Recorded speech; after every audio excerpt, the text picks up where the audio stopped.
God hates death. Grace and peace, everybody. This is it. Part 5 of this 5-part series on spiritualism exposed, especially when it comes to the deception of what happens or doesn't happen when we die. When we talk about death, it's easy to detach it from its principal connection because it is such an emotional weapon. It destroys us and it breaks us. It discourages us unlike anything else. It is the ultimate end or result of sin. But in the blow that gives to us emotionally, we want to grasp on to the truth of what it is principally, the truth of even what it's connected to logically, and that is that it's connected to sin. We need to make sure that God allows that to happen so that we can make the connection of death to sin, not to Him. God hates death. But before we unpack that, thank you so much for watching. We appreciate your prayers and support. Please make sure you subscribe to the channel, hit the like button so others can find out this truth and be encouraged. Visit us online, changeministry.org. So much more to see and enjoy, especially the health recipes, because we want to talk about living, we talk about life. What better way to live life than to live life healthy? You can find out more about that at Change Health. Start there.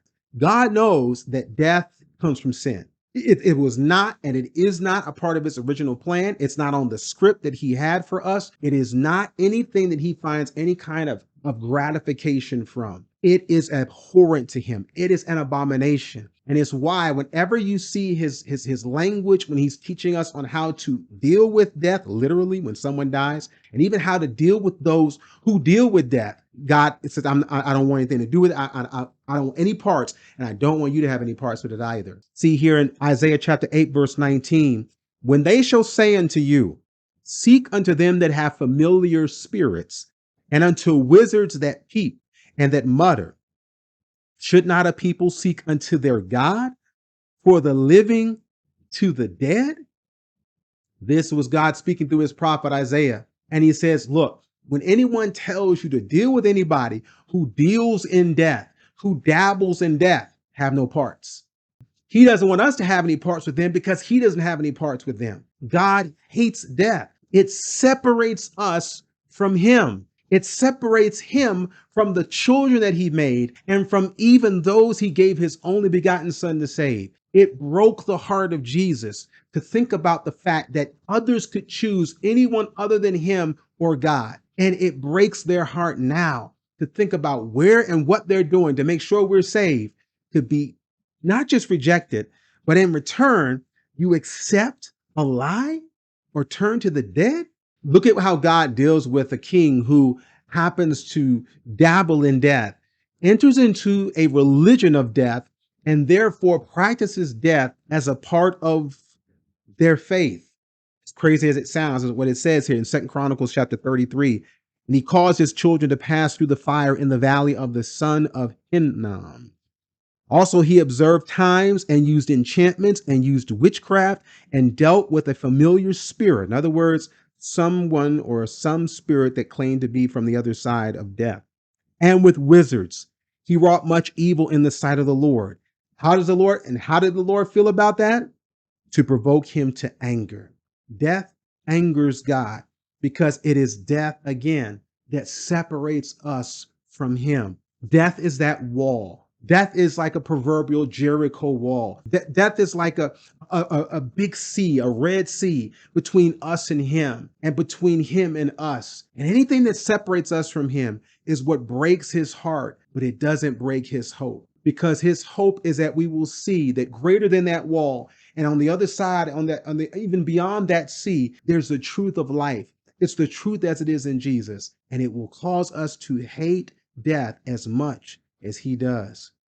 2 Peter chapter 2, here in the New Testament, verse 1, it says, but there were false prophets also among the people, even as there shall be false teachers among you, who privately or privily shall bring in damnable heresies, even denying the Lord that brought them, and bring upon themselves swift destruction. God plans on destroying death. God is looking forward to the day when he takes us back to himself and he finally gets to do with death what he always planned to do, and it's to destroy it. To destroy it because Jesus Christ now, in return, has given us his life.